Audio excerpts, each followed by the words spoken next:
Hello! Okay, so today I just discovered I found an entire staithe of Fatwood. This is Fatwood. It's fully loaded with pine resin, pine sap. Typically it's when at the winter time all the resin in the sap within the pine tree settles in the knots of the pine where the branches break off from the trunk. Well, I was breaking up a pallet and I've got an entire staithe of Fatwood.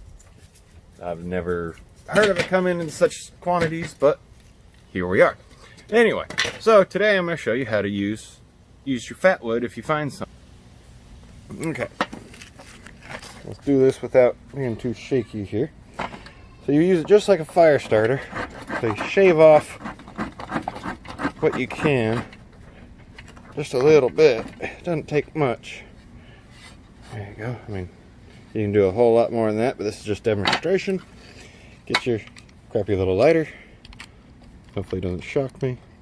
A quick little flame. Oh, come on. That's what I get for having crappy lighters. There we go. And away it goes.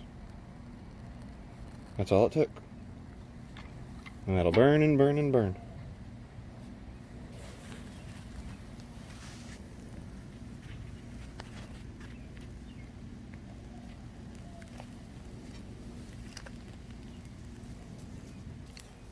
So, if you ever find yourself out in a survival situation and you need to start a fire, or you just want to start a fire in a cool, interesting way, let's put that out. If you find yourself some Fatwood, it looks real, juicy, but kind of sticky. It smells very piney. It smells pretty good. I think my dogs want to chew on it. Get yourself some, shave off some. You can use a flint striker, or a small lighter or match or whatever, but it gets going real quick. And you get your fire going real quick. So there you go. This is Fatwood.